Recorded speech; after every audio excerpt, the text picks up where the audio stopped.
Muy buenas noches, ¿cómo están a todos? Muy buenas noches, profe Alba, ¿cómo estás? Profesora Joana, es para nosotros un placer tener esta clase espejo con la charla que usted nos va a brindar respecto al sistema penal en Colombia. Mis alumnos son de la Cátedra de Derecho Penal 2 y yo ya varias clases atrás estuve conversando con ellos sobre la clase que usted nos va a dar el día de hoy. Entonces, les quiero contar también a mis alumnos que la profe Joana tiene una cantidad inmensa de capacitaciones de posgrado, maestrías y diplomados en cuanto a lo que es el fuero penal, ya sea la parte penal de fondo y el sistema procesal colombiano. Además de lo que es la parte de legislación comparada en la región, la profesora tiene amplias capacitaciones al respecto y se dedica a la docencia de manera, a un tiempo récord, tiene muchas actividades en el ámbito académico, también publicaciones científicas. Estamos ante una profesional impecable, una gran persona. Ya me tocó con ella en otras oportunidades tener este espacio académico de la clase espejo y para mí es todo un orgullo, profesora Joana, presentarla a mis alumnos en este día. Muchas gracias, mi profesora Alba. Muy buenas tardes a todos los presentes. Para mí es un gusto estarlos acompañando en esta clase espejo. El 19, el sábado, nos va a estar acompañando la profesora Alba. También se pueden conectar a esa clase espejo, donde ella nos va a estar contando acerca del proceso penal en Paraguay y vamos a poder visualizar esas diferencias entre Colombia y Paraguay. Yo ya tengo algunas identificadas porque he trabajado y hecho esta clase espejo en varias oportunidades con la profesora Alba. Entonces les voy a hacer énfasis en Colombia, cómo se hace algunos procesos, cómo se hace algunas etapas, que es diferente a Paraguay, porque ustedes desde ya puedan ver esas diferencias. Permítanme entrar a compartir, ustedes me dirán si sí pueden ver mi pantalla.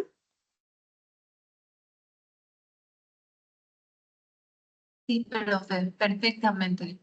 Bueno, como les dije, vamos a hablar de unos aspectos prácticos y teóricos del sistema procesal penal en Colombia para que ustedes puedan ver la diferencia con el sistema que llevan en Paraguay.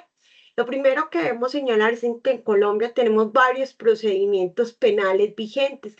Tenemos la Ley 600 del 2000, que es un sistema inquisitivo, escritural, donde el fiscal, o como ustedes lo conocen, el Ministerio Público, era el que investigaba y juzgaba a la vez, porque no solamente investigaba según la presunción de algún hecho que se adecuaba en un tipo penal, sino que también debía investigar aquello que le era favorable al procesado.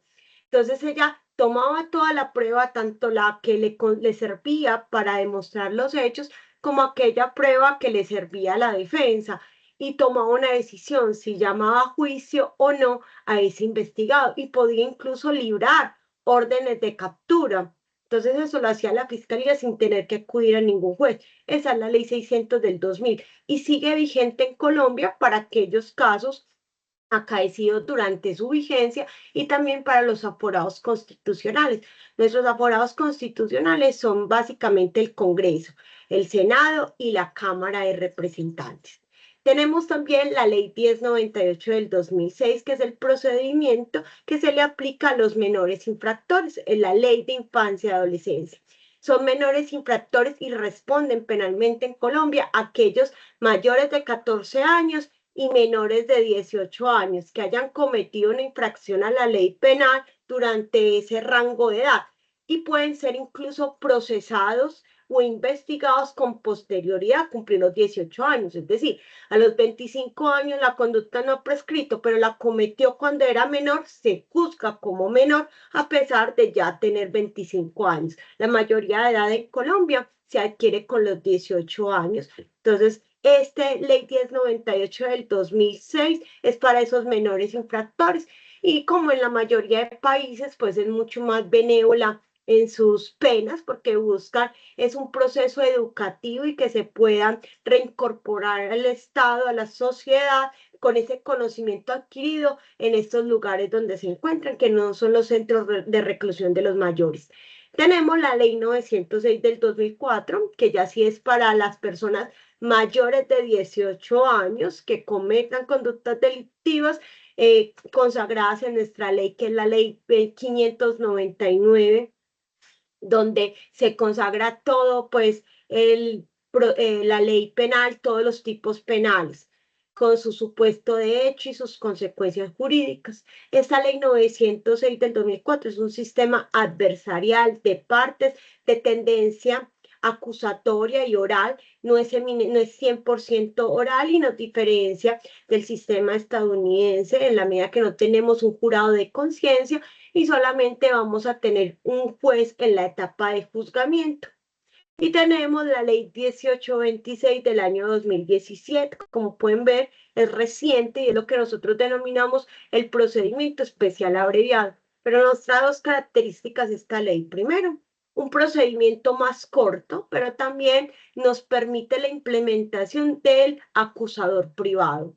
Ese acusador privado va a tener las mismas funciones, responsabilidades, deberes y derechos de la fiscalía. Es decir, que en estos procesos donde hay un acusador privado y que se siguen por el procedimiento especial abreviado, no vamos a tener la fiscalía impulsando el proceso, realizando labores de investigativas, sino que será el acusador privado el que realizará todas las labores investigativas, impulsará el proceso y acudirá con pretensiones ante los jueces.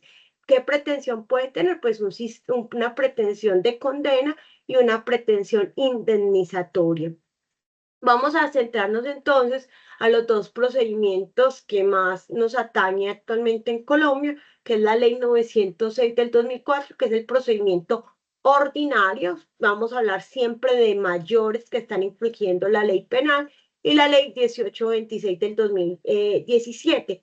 Como ustedes pueden ver, en la ley 906 tenemos 1, 2, 3, 4, 5 audiencias que se van a realizar ante los diferentes jueces, mientras que en el procedimiento especial abreviado tenemos dos audiencias, una que denominamos concentrada y una de audiencia de juicio oral que se realiza ante el juez de conocimiento. ¿Quién es el juez de conocimiento? Los jueces de conocimiento se van a dividir en diferentes categorías. Tenemos un juez penal municipal con función de control de garantías, que será el juez constitucional, que conocerá de las audiencias preliminares, es decir, aquellas peticiones, solicitudes, decisiones que se van a tomar por fuera de la audiencia de acusación preparatoria y juicio oral. Y este juez constitucional pues va a analizar esa pugna que se puede llegar a presentar entre derechos fundamentales y va a tomar la decisión qué derecho fundamental tiene que ceder para cumplir otros fines procesales o otros derechos también constitucionales. Entonces, ese es juez constitucional, juez penal municipal con función de control de garantías, puede actuar en cualquiera de las etapas del juicio o en las etapas de investigación. Tenemos un juez penal municipal. Este juez penal municipal conocerá de unos delitos establecidos previamente en nuestro sistema y conocerá básicamente de los delitos de hurto, violencia intrafamiliar, inasistencias alimentarias, lesiones personales, daño en bien ajeno, abuso de confianza y aquellos delitos que afecten el bien jurídico del patrimonio económico cuya cuantía no sea superior a 150 salarios mínimos legales mensuales vigentes, en el entendido de que la moneda colombiana es el peso y tenemos que nuestro mínimo, el salario mínimo en Colombia es de 1.300.000. Entonces, todo aquello que no supere los 150 salarios mínimos legales mensuales vigentes, pues será competencia de los jueces penales municipales cuando se afecte el bien jurídico y patrimonio económico. Tenemos los jueces penales del circuito. Los jueces penales del circuito son aquellos que van a conocer de una competencia residual o subsidiaria. Es decir, lo que no conozcan los jueces penales municipales y lo que no conozcan los jueces penales del circuito especializado lo conocerán los jueces penales del circuito. Los jueces penales del circuito especializado también tienen su competencia específica en nuestra legislación y esa competencia específica nos habla de delitos como por ejemplo el concierto para delinquir. Cuando varias personas están concertadas, se ponen de acuerdo para cometer conductas indeterminadas. Van a conocer también del delito de porte ilegal de arma, pero de uso privativo de las Fuerzas Armadas.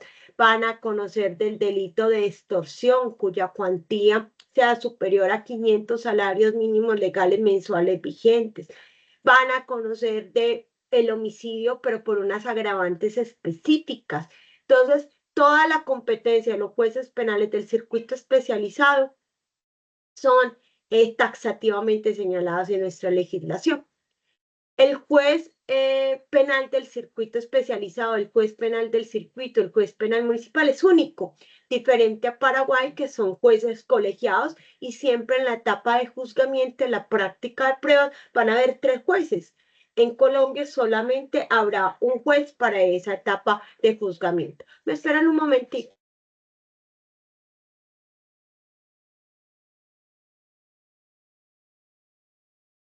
Entonces, acá va a haber solo un juez para esa etapa de juzgamiento. Tendremos también un solo juez como juez constitucional o como juez de control de garantías, que estará básicamente en esa audiencia, en esa primera etapa, que es la etapa de investigación. En Colombia, entonces, tenemos 3 etapas. Una primera etapa que es la etapa de investigación o de obtención de elementos materiales probatorios para la fiscalía, que la fiscalía, como les dije, es diferente al Ministerio Público. Tenemos una etapa de vinculación de la persona al proceso penal y tenemos una etapa de juzgamiento. A diferencia de Paraguay, nosotros tenemos unas partes que siempre deben ser notificadas, aunque su asistencia a las audiencias no sean obligatorias. Obligatorio que debe estar en todas las audiencias, pues el juez, la defensa, que puede ser una defensa contractual paga o de la Defensoría Pública, y la Fiscalía. Esas son siempre las 3 partes que deben estar obligatoriamente en una audiencia. Pero tenemos unos intervinientes. Estos intervinientes es obligatoria su citación a la audiencia, pero no es obligatoria su presencia. Y tenemos como interviniente el representante de víctimas, que es un abogado o estudiante de derecho y es diferente a la fiscalía, y tenemos el Ministerio Público. Nuestro Ministerio Público acá, como les he manifestado, es un interviniente, no es una parte, es un organismo de control en el proceso penal y es una persona que va a buscar velar por los intereses de la sociedad, pero de todas las partes. Ese interviniente puede hacer pronunciamientos en las diferentes audiencias en las que asista. Como órgano de control, el Ministerio Público va a buscar entonces la defensa del orden jurídico, la defensa del patrimonio público y va a buscar que dentro del proceso se garantice todos los derechos y garantías fundamentales de todas las partes que asisten. Entonces vemos que las funciones del Ministerio Público son diferentes a la Fiscalía, porque la Fiscalía, por el contrario, pues será la encargada de formular acusación, de vincular la persona al proceso penal, de hacer solicitudes probatorias, de hacer la práctica de pruebas, de hacer la investigación con la policía judicial, será el encargado de oponerse a la admisibilidad de ciertas pruebas, va a poder hacer estipulaciones probatorias y va a tener una pretensión que puede ser absolutoria o condenatoria. Entonces miren que la Fiscalía y el Ministerio Público son muy diferentes. La víctima, por su parte, también tiene un papel fundamental en nuestro sistema penal acusatorio en Colombia y dentro de ellas tiene la posibilidad de aportar elementos materiales probatorios en el proceso de investigación. También puede solicitar la protección de ella misma en su persona o de sus familiares, podrá hacer peticiones de manera directa tanto a la fiscalía como al juez, podrá intervenir en aquellas audiencias y cuando vaya a intervenir en la solicitud de práctica probatoria deberá contar con un abogado y podrá solicitar la reparación integral en un trámite que se denomina incidente de reparación integral. Es incidente de reparación integral que lo promueve la víctima en compañía de su abogado, pues busca resarcir todos los daños y perjuicios ocasionados por el delito. Ya eso nos quiere significar que para que haya un incidente de reparación integral debe haber una sentencia condenatoria ejecutorial. ¿Cuándo queda una sentencia condenatoria ejecutorial? Cuando frente al fallo no se interponen recursos, cuando se interponen y se deciden o cuando se interponen los recursos extraordinarios. En Colombia tenemos unos recursos ordinarios que son el recurso de reposición y de apelación. El reposición será ante el mismo juez que toma alguna decisión, bien sea en un auto, y será el juez mismo ante el que acaba de tomar la decisión que puede decir, no, venga, repongo esa decisión, cambio mi opinión en virtud de ese recurso y tomo esta decisión. Ese es el recurso de reposición. El recurso de apelación será ante el superior jerárquico de ese juez de primera instancia que toma una primera decisión y podrá revocar o confirmar la decisión de su inferior, del juez de primera instancia. Pero también tenemos unos recursos extraordinarios. Esos recursos extraordinarios es porque se debe cumplir, bien sea con la apelación antes o con un procedimiento antes de acudir a ese recurso extraordinario. Y entre los recursos extraordinarios tenemos el recurso de casación, que será decidido por la Corte Suprema de Justicia. En este caso, sí será la Corte, los jueces o magistrados, como se denominan, colegiados. Ahí no va a haber uno, sino que son colegiados, son varios jueces los que van a decidir si la decisión de primera y segunda instancia se mantienen o se revoca o se casa la decisión. Entonces, eso ya será la Corte Suprema de Justicia en su sala de casación penal como órgano de cierre y esa será la última instancia. En penal, todos los delitos se pueden llegar a acudir en casación, siempre y cuando se haya agotado primero la apelación y ahí sí podemos ir y agotar la casación. Entonces, esas son las partes intervinientes. Como les dije, nosotros tenemos básicamente tres núcleos en el proceso penal, que es la etapa de investigación o también conocida como indagación, donde la fiscalía va a recolectar elementos materiales probatorios con vocación de prueba. Todavía no se denomina prueba porque adquiere la calidad de prueba cuando son debatidos en un juicio oral, público, contradictorio, con inmediación de prueba y ante el juez de conocimiento. Serán elementos materiales probatorios, información legalmente obtenida que les sirve a la Fiscalía para llegar a un grado de conocimiento exigido para vincular al ciudadano. En Colombia tenemos 3 grados de conocimiento. El primero es la inferencia razonable, que no significa esto suposición, imaginación, que yo creo, que yo no. Es un proceso lógico de construcción donde hay una premisa que está comprobada y de la cual se deduce otra. Entonces, en ese proceso lógico y de construcción, pues está la inferencia razonable, que es el grado de conocimiento primigenio para poder vincular a un ciudadano al proceso penal. Tenemos otro grado de conocimiento que es ya para la etapa de juzgamiento, que es para la audiencia de acusación, que es la probabilidad de verdad. Y ya el juez, para tomar una decisión, tiene que llegar a un conocimiento más allá de duda razonable.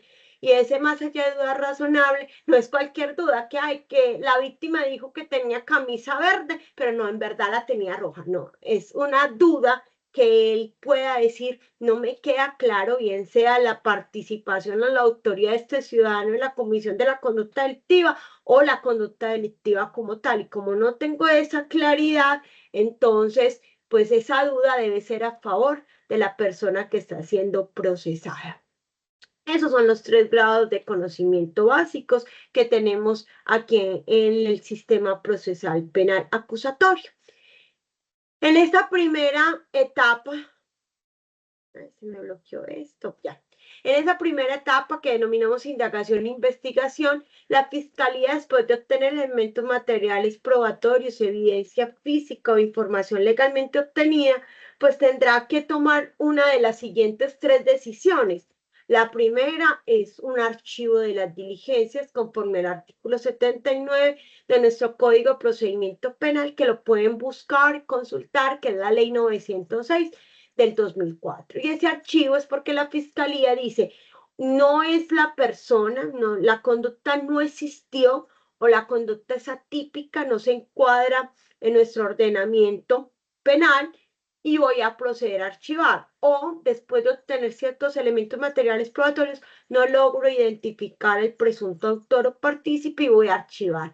Ese archivo es provisional, es decir, que en cualquier momento, mientras la conducta no haya prescrito, la Fiscalía nuevamente puede venir a aperturar el proceso investigativo porque obtuvo los elementos materiales probatorios que requería para vincular al ciudadano al proceso penal.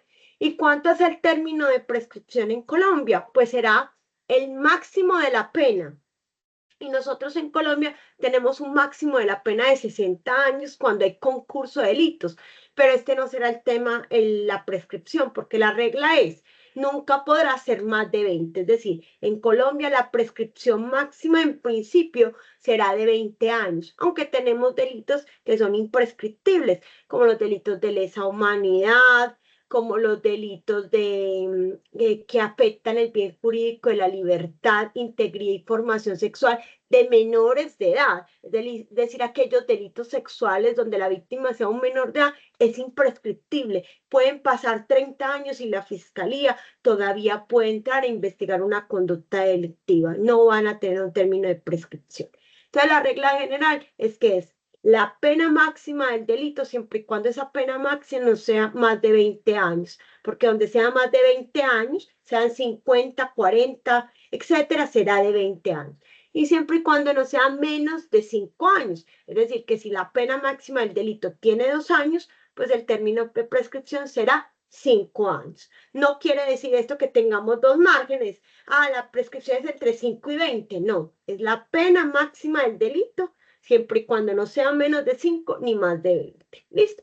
Entonces, ese archivo provisional, pues podrá reaperturarse el proceso investigativo siempre y cuando la conducta no haya prescrito. La Fiscalía puede llegar a tomar otra decisión que es la preclusión o el sobreseimiento como se denomina en Paraguay. Y esa preclusión es una forma anticipada de determinación del proceso penal y hay unas causales específicas por las cuales la Fiscalía puede solicitar la preclusión, que es una terminación anticipada que hace tránsito a cosa juzgada. ¿Qué quiere decir eso? Que la Fiscalía después sí no va a poder reaperturar por los mismos hechos y por la misma conducta el proceso investigativo. Una vez que se precluye y esa decisión será por un juez de conocimiento, el proceso termina, se acaba y ya no podrá, así haya una prueba nueva, aperturarse nuevamente. Esa preclusión se puede dar por atipicidad de la conducta, por imposibilidad de desvirtuar la presunción de inocencia, porque el presunto autor partícipe no participó en la conducta. Entonces, esas son algunas de las causales de preclusión. Tenemos 6 causales de preclusión. O la última decisión que puede tomar la Fiscalía en la Ley 906 del 2004, en el procedimiento ordinario, será vincular al ciudadano al proceso penal. Y esa vinculación se va a hacer a través de una audiencia que se denomina audiencia de formulación de imputación, donde la Fiscalía le dirá a ese ciudadano por qué hechos está siendo investigado y esos hechos, cuál es la conducta que afectó, en qué conducta se tipifican y le dirá también cuál es la pena que consagra ese delito. El ciudadano, cuando se vincula por esa audiencia de formulación de imputación, puede tomar dos decisiones. Una, acepto cargos, es decir, me allano a cargos, y aquí hay una diferencia con Paraguay. En Paraguay no se puede allanar a cargos, en Colombia sí nos podemos allanar a cargos. Allanarse a cargos no es otra cosa que aceptar mi responsabilidad, decir, yo cometí esa conducta delictiva y en contraprestación el Estado le dice, muchas gracias, ciudadano. Como usted aceptó cargos, nos está ahorrando todas las otras etapas del proceso penal. Y como nos está ahorrando esas etapas que se configuran en una economía procesal, hay una celeridad del proceso, se va a poder la víctima sentir resarcida en sus derechos también de verdad, justicia y reparación y garantía de no repetición. Entonces yo le voy a dar una contraprestación. Y la contraprestación es de una rebaja de la pena hasta el 50%. Es decir, si la pena que yo le iba a imponer después de un desgaste probatorio, donde yo demuestro que usted es el presunto autor o partícipe de la conducta, es una pena de 10 años, por usted aceptar cargos en esta primera audiencia, la rebaja será de hasta el 50%. Es decir, que usted puede estar condenado a 5 años. Muchas gracias. Esa es la contraprestación del Estado. En aquellos delitos que permiten rebaja por aceptación de cargos, el legislador ha considerado que hay delitos que no meritan una rebaja de aceptación de cargos, porque es tanto el reproche social que necesitamos que el fin de la pena se propague en toda la sociedad y la sociedad diga, y los otros destinatarios de la norma digan, yo no voy a cometer la conducta delictiva porque no, ni siquiera tendré rebaja por aceptación de cargos. ¿Y cuáles son aquellos delitos que no tienen rebaja? Extorsión, secuestro extorsivo, terrorismo, financiamiento al terrorismo, delitos de lesa humanidad y el delito que afecta el bien jurídico de la libertad, integridad y formación sexual de menores de edad, los delitos sexuales de menores de edad. Como pueden ver y vislumbrar desde ya, a nuestro Estado colombiano, a nuestra sociedad, a nuestro legislador, le interesa mucho la protección de los menores de edad. Y ya podemos ver que son delitos que no prescriben y son delitos que no tienen rebaja por aceptación de cargos, ni un solo día de rebaja. ¿Cuál será entonces el beneficio de una persona aceptar cargos si no tiene rebaja? Pues es muy fácil, que no va a desgastarse en un proceso penal donde todo lo que sucedió, todos los hechos de testigos y víctimas lo van a conocer sus familiares. Ese es un beneficio que muchas veces la gente dice, yo no quiero que mi familia conozca las minucias del hecho, entonces voy a aceptar cargos. Y lo otro también es que empiezo a descontar pena más rápidamente, porque como ya fui condenado, pues puedo acceder a estudio, a trabajo, que no son beneficios, sino derechos y que me sirven a cumplir de manera más rápida la pena. Eso es el incentivo muchas veces para aceptar cargos en aquellos donde no hay rebaja por aceptación de cargos.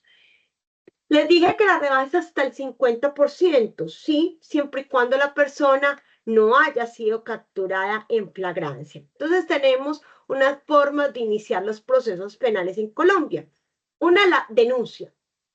¿Quiénes pueden denunciar? Cualquier ciudadano que tenga conocimiento de una conducta delictiva, de que sea investigable de oficio. ¿Cuáles son aquellos delitos investigables de oficio? Cuando todas las personas pueden ir y poner en conocimiento de las autoridades esos hechos. Entonces esa denuncia la puede interponer cualquier persona. Así inicia un proceso penal, un proceso investigativo para la fiscalía. La segunda forma, por una querella. La querella sí tiene que ser el sujeto pasivo de la conducta delictiva, es decir, sobre quien recae el verbo rector del tipo penal, quien tiene que ir a poner en conocimiento de las autoridades. Ahí sí, Joana Lopera, la vecina metida que se enteró que le pegaron un puño a otra persona, no puede interponer una denuncia porque no es un delito investigable oficio, ni puedo interponer querella porque no soy el sujeto pasivo. Solamente el sujeto pasivo, es decir, quien recibió la lesión, puede ir a decirle a la fiscalía, venga, investigue. ¿Qué diferencia tiene la querella con la investigación oficiosa? Que la querella es conciliable y desistible. Es decir, yo puedo conciliar con el sujeto activo de la conducta que me indemnice y el proceso penal termina. Y así la fiscalía diga, no, yo quiero seguir investigando. No, el proceso penal culminó por la conciliación. Y es desistible porque el sujeto pasivo, el que te puso la querella, en cualquier momento puede decir, me cansé de esto, ya no quiero seguir con este proceso penal. Solicito el desistimiento y el archivo. Entonces, miren que el sujeto pasivo puede disponer en todo momento de esa acción penal. Mientras que en los delitos investigables de oficio, la víctima no puede conciliar, yo no puedo conciliar el homicidio de mis padres, yo no puedo conciliar el acceso carnal de mi hijo, porque son delitos investigables de oficio. Entonces no está a disposición de la víctima terminar, iniciar el proceso penal. Víctima en sentido restrictivo, es decir, el sujeto pasivo pues no puede disponer de esa acción penal, y esa es una diferencia con los delitos querellables. También tenemos la iniciación oficiosa que se puede dar por una captura en situación de flagrancia. Ustedes saben que la flagrancia es cuando la persona es sorprendida o aprendida cometiendo la conducta delictiva, lo que nosotros decimos con las manos en la masa. Pues si la persona es capturada con las manos en la masa, que es una de las formas de flagrancia, porque tenemos 5 formas de flagrancia, pues en ese caso el policía está viendo que está cometiendo la conducta delictiva, está viendo que tiene un arma. Entonces hay ahí una iniciación oficiosa por una captura en situación de flagrancia. Cuando la persona es capturada en flagrancia, la rebaja en la primera audiencia de formulación de imputación será de hasta el 12.5%, ya no del 50%. Van a decir, pero ¿por qué en una es 50% y en otra hasta el 12.5%? Porque en la flagrancia, digamos que la fiscalía ya no tiene un 50-50 en ganar y lograr su pretensión de condena, sino que ya va más a la fija, porque hay un servidor público que se percató por uno de sus sentidos de la ocurrencia de la conducta delictiva, y por tanto entonces la fiscalía y el Estado en general dice, yo tengo acá un 80% de posibilidades de obtener la pretensión condenatoria de ganar, pero si usted me ahorra desgastarme en un proceso penal, pues la rebaja será de hasta el 12.5%. Todavía le voy a dar un beneficio por esa aceptación de cargos. Si la persona llega al proceso penal por una orden de captura que solicita la fiscalía, que ordena el juez penal municipal con función de control de garantías, miren que no es el juez de conocimiento, sino el juez de control de garantías quien ordena la captura, pues si acepta cargos en esa primera audiencia de formulación de imputación, pues la rebaja será de hasta el 50%, siempre y cuando no tenga prohibiciones de rebaja de aceptación de cargos. Como ya les dije, son pocos los delitos que tienen esta prohibición. ¿Hasta ahí hay alguna pregunta, muchachos? ¿O estamos bien?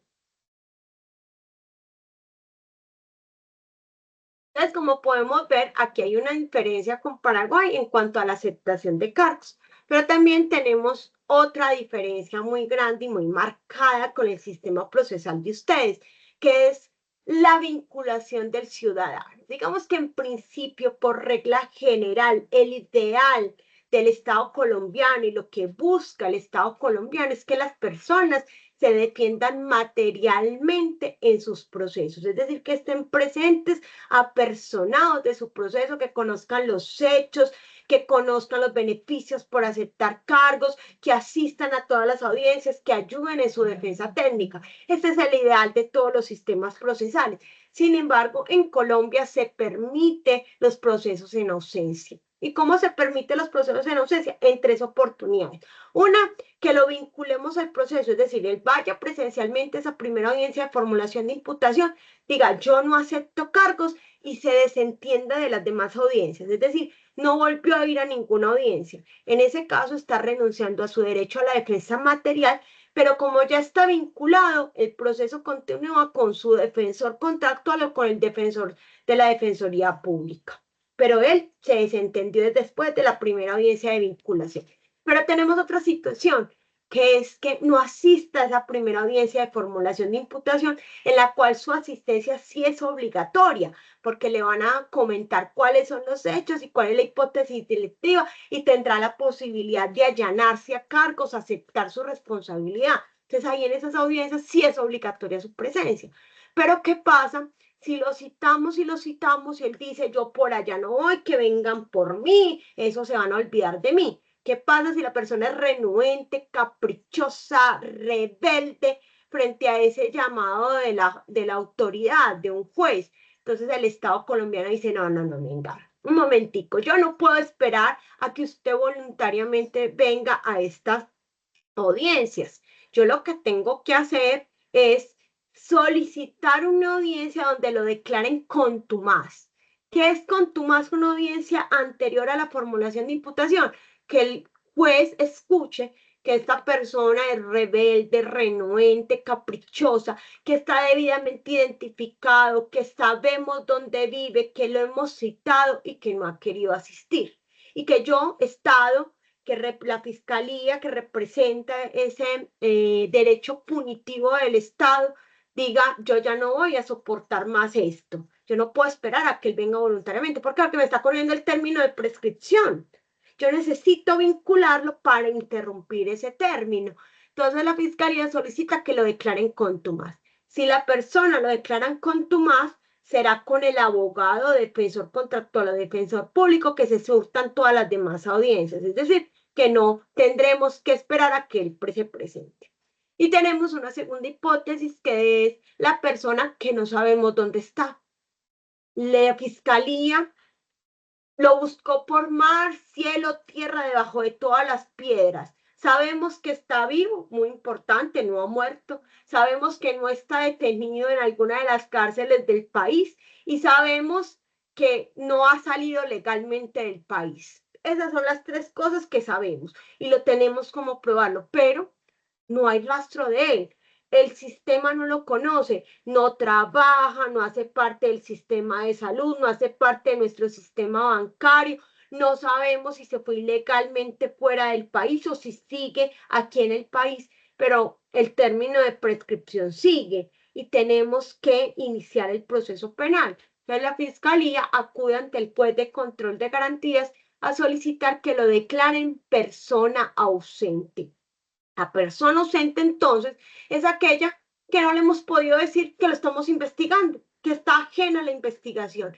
Y puede haber una condena y después una orden de captura para el cumplimiento de pena y una persona que nunca se hizo presente en el proceso penal, que nunca supo que estaba siendo investigada. Sí, porque se declaró persona ausente.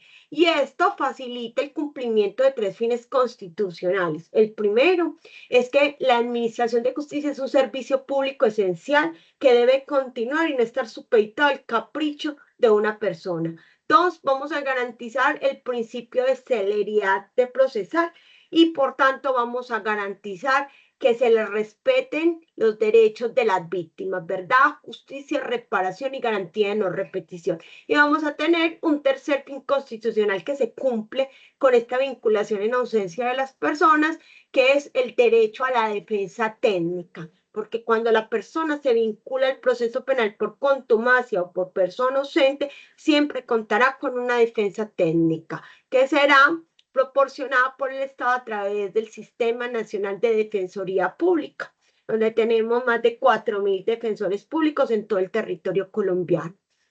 Entonces, esa es una gran diferencia con Paraguay, porque en Paraguay no se permite esa vinculación de las personas en ausencia, siempre obligatoriamente tienen que estar presentes. Cuando la captura se da o la presentación, el proceso penal se da por captura, por orden judicial o por flagrancia, pues hay que cumplir unos problemas jurídicos para que el juez de control de garantías avale esa detención de la persona. Y en Colombia máximo podemos estar detenidos por orden de captura o por flagrancia máximo 36 horas. Es decir, durante esas 36 horas después de la captura, del momento de la captura, la fiscalía tiene que hacer actos urgentes como identificación, individualización completa del ciudadano. Si no tiene cupo numérico, si no tiene cédula, si no aparece en nuestro sistema nacional de registraduría, tiene que sacarle una cédula.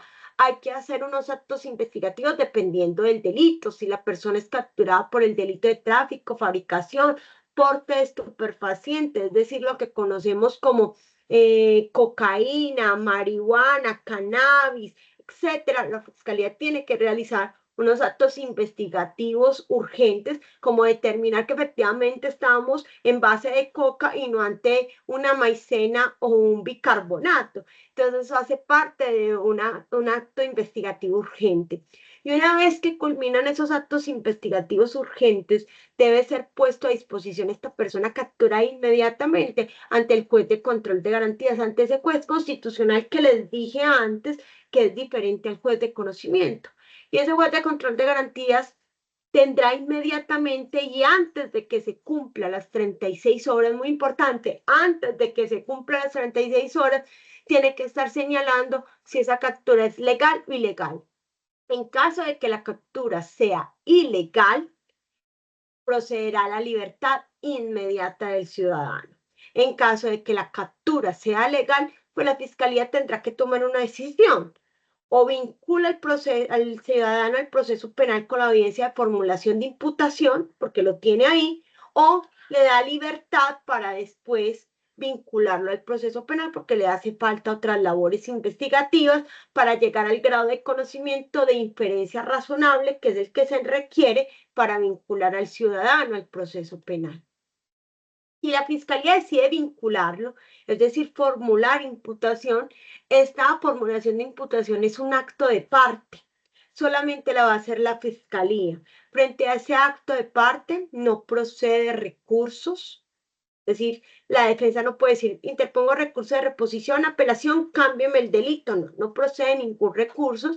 Y algo muy criticado en Colombia es que no hay descubrimiento de elementos materiales probatorios.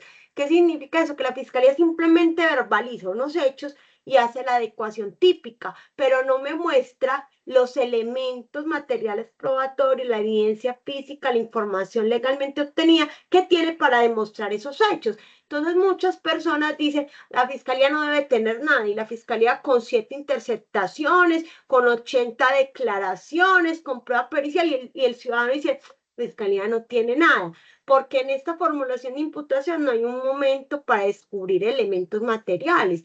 No es lo mismo a que si yo supiera todo lo que hay contra mí, yo ya sí digo, acepto cargos.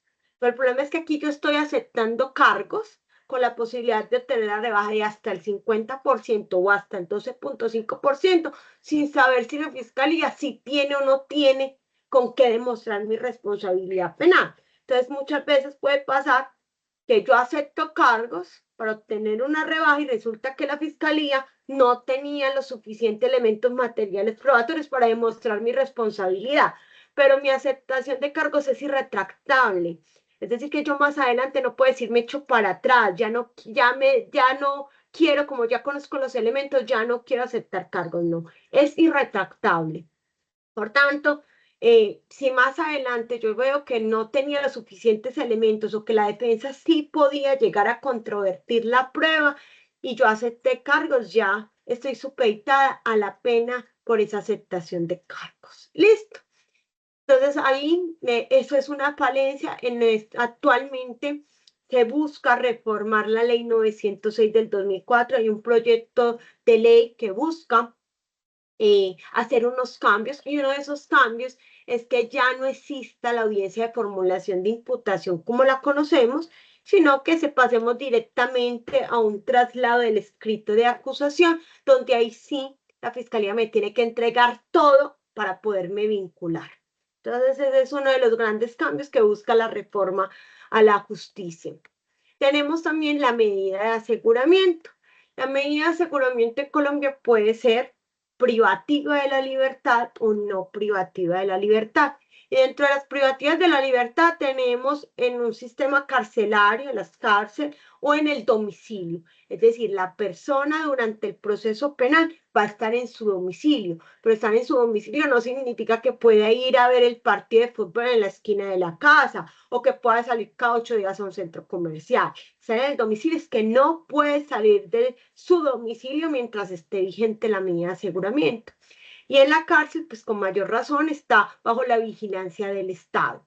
Y tenemos unas medidas de aseguramiento no privativas de la libertad, donde se restringe su libre albedrío, se restringe en menor medida la libertad, pero no está privado de la libertad. Entonces yo en libertad puedo ir a un centro comercial.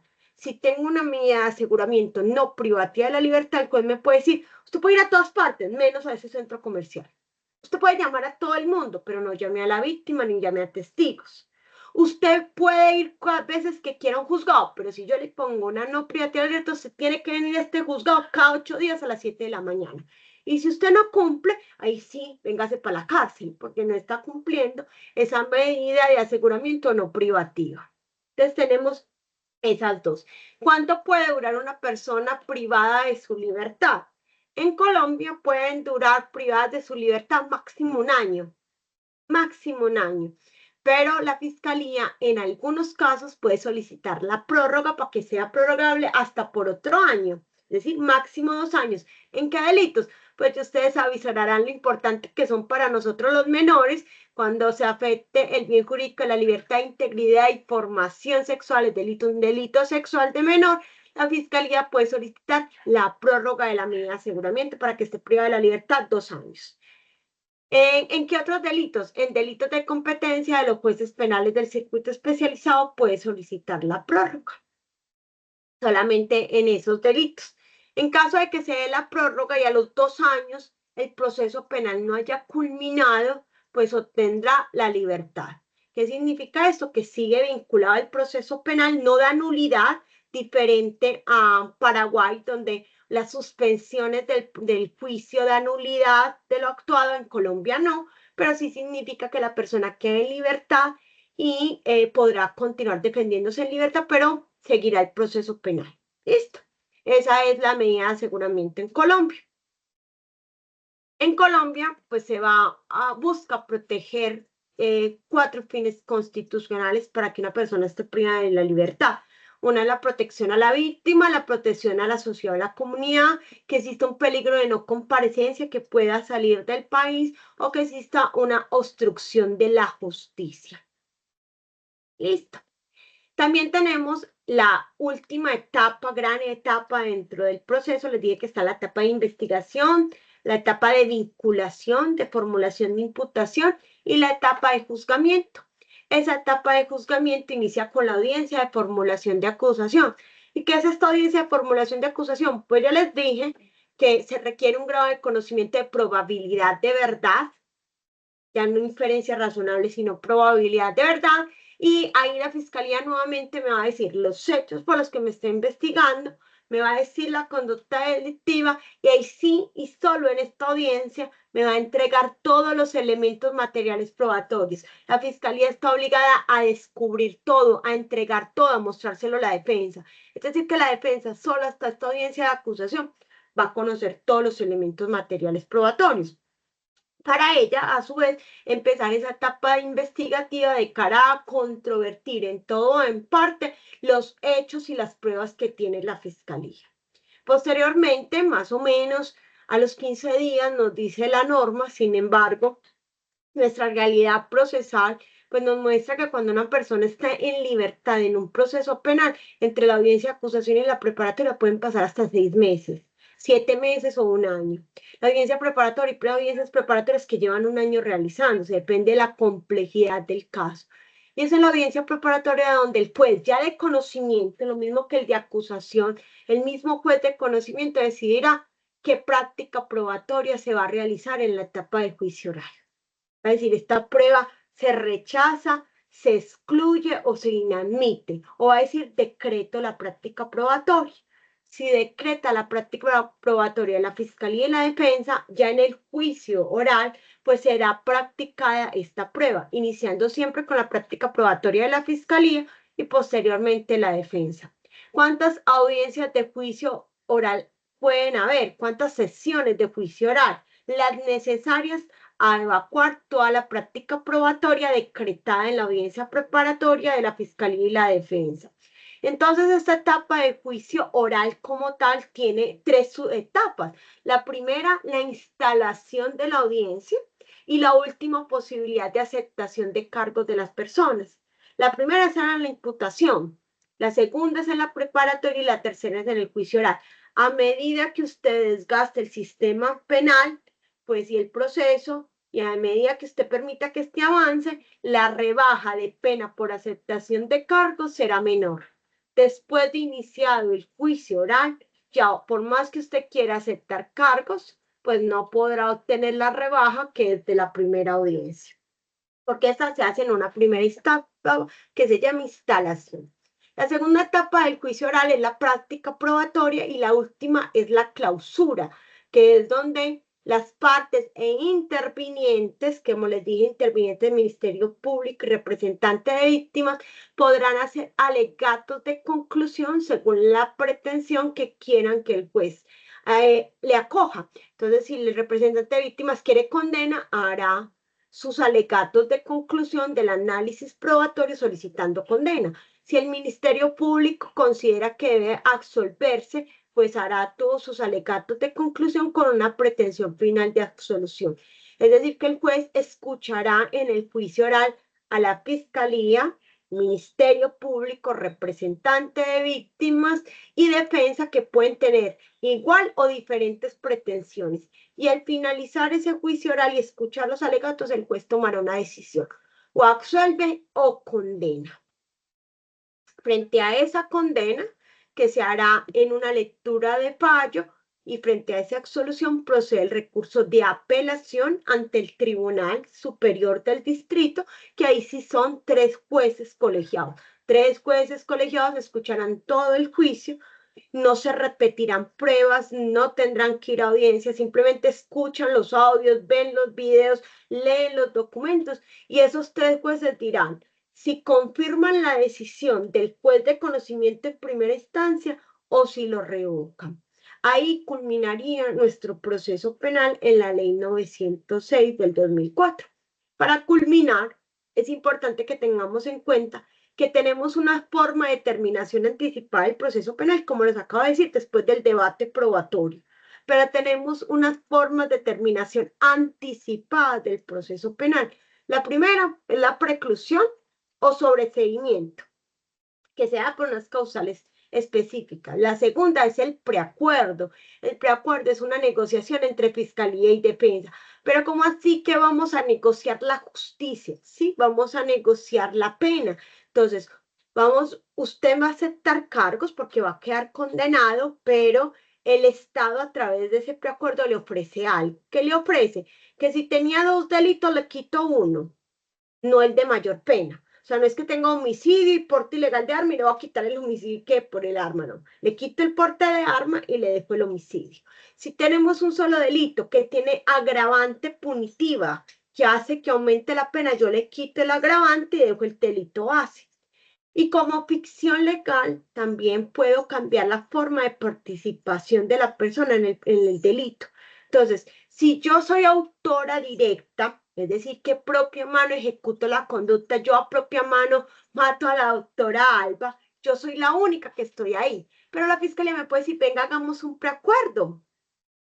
Yo no la voy a tener como autora material directa de la conducta para que no tenga que verse sometido a la pena que va de 20 años hasta 60, sino que yo lo voy a tener por una ficción legal como un cómplice. Pero venga, cómplice de qué si ya estaba totalmente sola y no había ningún otro ciudadano. Sí, lo sabemos, pero es como una ficción legal de cara a que la pena ya no sea mínimo de 20 años, sino de 10, porque la rebaja del cómplice es de la mitad de la pena que se tiene consagrado. Entonces, si la pena es 10, 20 años, pues usted responderá como cómplice y la pena será de 10. Y ese es un preacuerdo que es totalmente válido. Y tenemos como último terminación anticipada del proceso penal. Tenemos ya el allanamiento, la preclusión, el preacuerdo y tenemos el principio de oportunidad. El principio de oportunidad se hace una vez en la vida. Es una vez en la vida que el Estado le va a decir, yo le voy a dar esta oportunidad. Y el Estado va a renunciar a la persecución penal. Es decir, ay, ¿cómo así que renunciar? ¿Cómo el Estado puede renunciar a la persecución penal? Sí, porque el Estado va a tener un beneficio. Entonces yo renuncio o suspendo el proceso, pero si usted me sirve de testigo en contra de los otros coautores. Ah, venga, yo no la tengo, yo sé que hay muchos. Sírvame usted de testigo, señálemelos a ellos y yo a usted le aplico un principio de oportunidad. O hagamos un principio de oportunidad y en aquellos delitos que lo permita, rezarse íntegramente a la víctima. Y ese resarcimiento a la víctima tiene que ser no solamente real, sino también simbólico. Entonces usted venga, páguele a la víctima los perjuicios, pídale perdón, pero haga un proceso social, vaya a una escuela, vaya a un grupo y hábleles acerca de las consecuencias de cometer este delito. Vaya a un tratamiento psicológico buscando la prevención, que en el futuro usted no vuelva a reincidir. Y apenas usted haga todo eso, yo le hago un principio de oportunidad por una sola vez. Es decir, el Estado va a confiar en una sola vez en la vida de que usted aprendió de todo este proceso educativo y por tanto no lo vamos a condenar y no queda con antecedentes penales. Es muy importante que tengamos en cuenta todas esas formas de terminación anticipada del proceso penal, porque en mi clase pasada, la del 10 de octubre, con otro grupo de ustedes, me preguntaron acerca del caso del fiscal Marcelo Pecci. ¿Listo? Entonces, ustedes saben que el fiscal se vino de luna de miel para Colombia, para una ciudad que se llama Cartagena, y allí lo mataron. Y fue un proceso que, según me contó la profesora Alpo y los demás compañeros en clase, que les había sorprendido mucho, les había llamado mucho la atención por la diligencia en el proceso investigativo, por la cantidad de condenados tan rápidamente. ¿Y qué fue lo que pasó? Pues ahora puede profundizar mucho más a raíz de este caso, porque precisamente ahora el 10 de octubre salió un fallo del tribunal, es decir, un fallo de apelación de segunda instancia contra de una de las acusadas, donde había sido condenada inicialmente a 39 años por el homicidio y por el porte ilegal de armas, y el tribunal le revocó la condena por el porte ilegal de armas, disminuyendo la pena en 4 años, es decir, que quedó condenada a 35 años. Ese proceso investigativo, pues la verdad es que fue muy rápido, fue ejemplarizante, pero fue porque también se contó con ayuda de investigadores de Estados Unidos que vinieron acá, fiscales e investigadores de Paraguay que vinieron acá, y hubo una presión mediática que estaba ahí en los ojos, con los ojos en la fiscalía y en el proceso investigativo. Entonces la fiscalía pues dijo, el mundo me está viendo, tengo que acelerar el proceso investigativo, y empezó a recopilar videos de turistas de la zona, videos donde estuvieron la víctima y su esposa. Entonces, con todo esto empezaron a detectar que, por ejemplo, salían del hotel y siempre había una persona siguiéndolas, y con el zoom de las cámaras y con los procesos de reconocimiento identificaron a esa persona, y después así fueron identificando.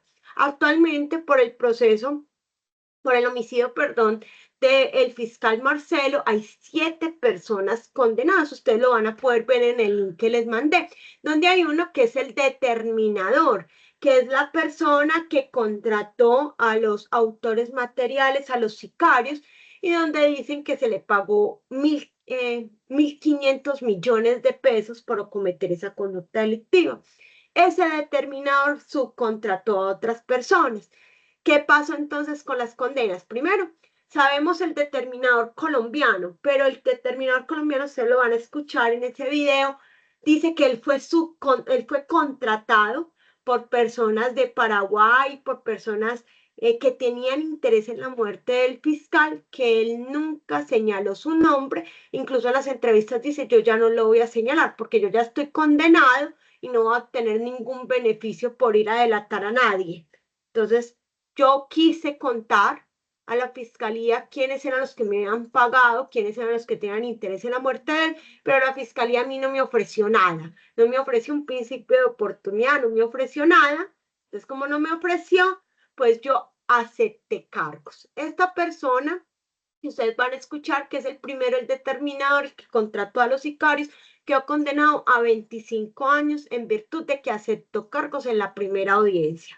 Por eso ese proceso culminó tan rápidamente, porque lo vincularon, inmediatamente le dijeron los hechos, le dijeron cuál es el tipo penal, y él, sin saber qué pruebas había o no, dijo, acepto cargos. Le dieron la rebaja de hasta el 50%, quedó en 25 años. Tenemos una segunda persona condenada, pero esa segunda persona, que se llama Francisco, hizo un principio de oportunidad, donde la fiscalía le suspendió el proceso por 5 años, pidiéndole que, o en contraprestación, que Francisco declarara en contra de Andrés, en contra de la esposa de Andrés y en contra de los otros 6 capturados. Entonces Francisco fue testigo de todos los demás, y por eso se le suspendió el proceso por 5 años. Tenemos una segunda condena, que es una tercera condena, que es de las más representativas, que es la que se acaba el 10 de octubre de este año de revocar, que es de la compañera sentimental de Andrés el Determinador. Ella dijo siempre, yo no tenía conocimiento que hacía Andrés, Yo no sabía que se iba a matar a un fiscal, yo no tenía ni idea de quién era Marcelo. Yo fui a Cartagena a pasear por ser el Día de la Madre y como estaba con Andrés, dijeron que yo pues había hecho ciertas señas para mostrar al fiscal para que lo pudieran para señalarlo. Ella no aceptó sus cargos, nunca hizo preacuerdo, porque digo, yo soy inocente, me voy a someter a un juicio. Pero en el juicio la declararon culpable y por tanto la pena de ella, que no fue la determinadora, que no fue la que contrató, fue de 39 años. Fue mucho más que la de su compañero, que fue de 25 años. Y tenemos otros que hicieron preacuerdo, donde quedaron condenados los otros dos a 20 años. Una de ellas, una mujer mayor, madre de uno de los que lo contrató, de los contratados de los sicarios, que se la llevó a pasear, que no tenía conocimiento de nada, pero la condenaron y quedó condenada a 20 años. Entonces, esas son las condenas que tenemos. Fueron rápidas en la medida que hubo siempre en todas terminación anticipada del proceso penal, no el desgaste en un juicio oral, que en Colombia, en este caso tan complejo, no hubiera sido menos de 2 años. Es decir, estas personas hubieran quedado en libertad por vencimiento de términos porque este proceso tan complejo, con tanta prueba, más o menos son 2 años o 3 años entre audiencia y audiencia, puede haber hasta una suspensión de 6 meses o más. Acá no tenemos una sanción por no hacer continuamente las audiencias, sino que puede haber suspensiones porque nuestros jueces tienen una carga laboral hasta de 600 carpetas de manera simultánea.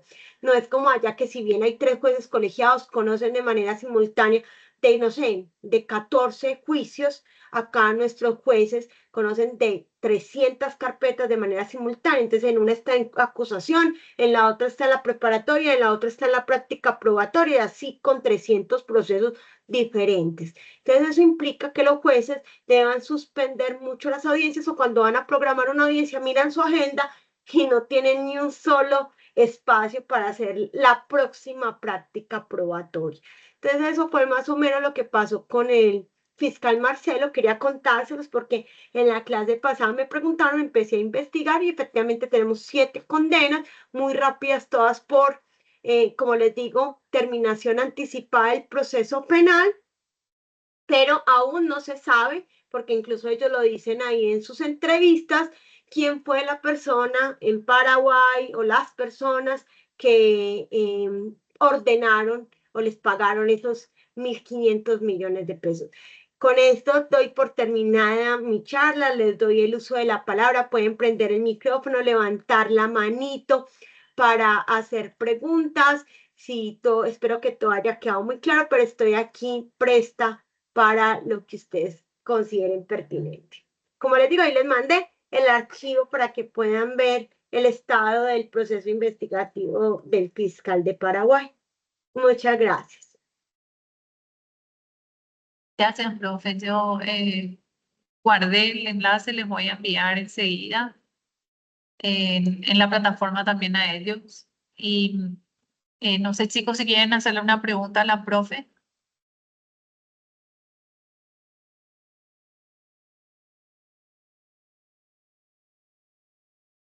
Pero no parece que todo quedó muy claro. Espero que sea así, que sea muy claro y no que no me hayan prestado atención o que haya sido tan enredado que no entendieron y no saben qué preguntar. No, estaban tomando nota porque después tienen que hacer sus tareas sobre la charla de la profe Joana. Entonces, este es el momento en el que en realidad pueden preguntar algo si quieren algún tipo de aclaración.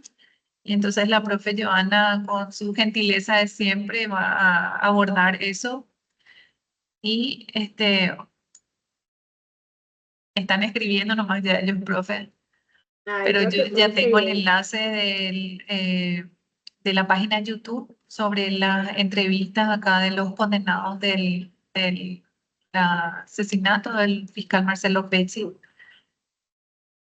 Y lo que pasa es que el otro grupo es un poquito más, están por recibirse y son más, cada grupo es diferente, cada grupo es especial. Claro que Y sí. el otro grupo a veces uno tiene que medio cortar porque o si no, no se calla. es No, diferente, ¿verdad? Sí.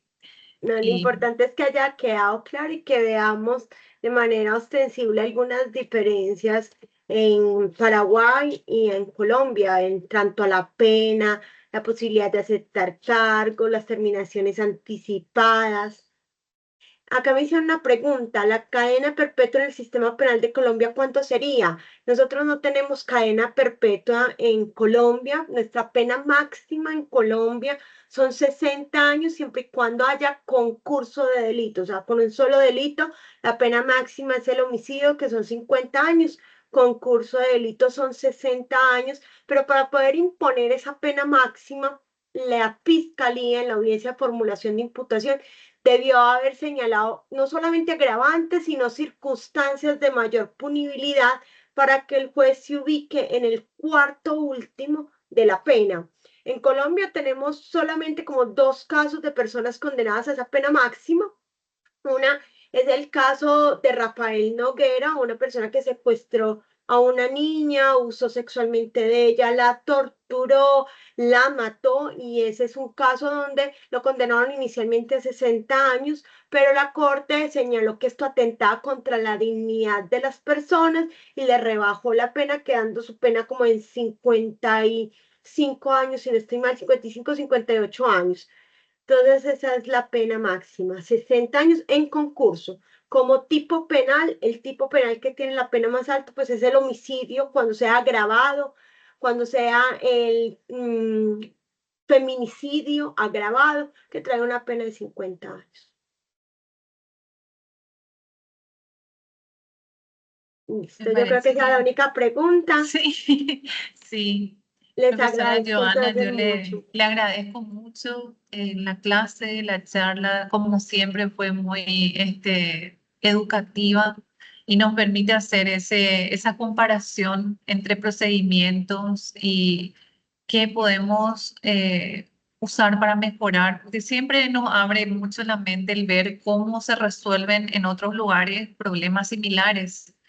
Entonces, es sumamente importante estar siempre actualizado en los sistemas comparados de nuestra región, porque en nuestra región básicamente casi todos los países estamos con los mismos tipos penales, pero resolvemos nuestros conflictos de manera diferente y siempre buscamos que haya mayor eficacia en la solución a los conflictos. Entonces, es tan bueno siempre aprender de los países hermanos, ¿verdad?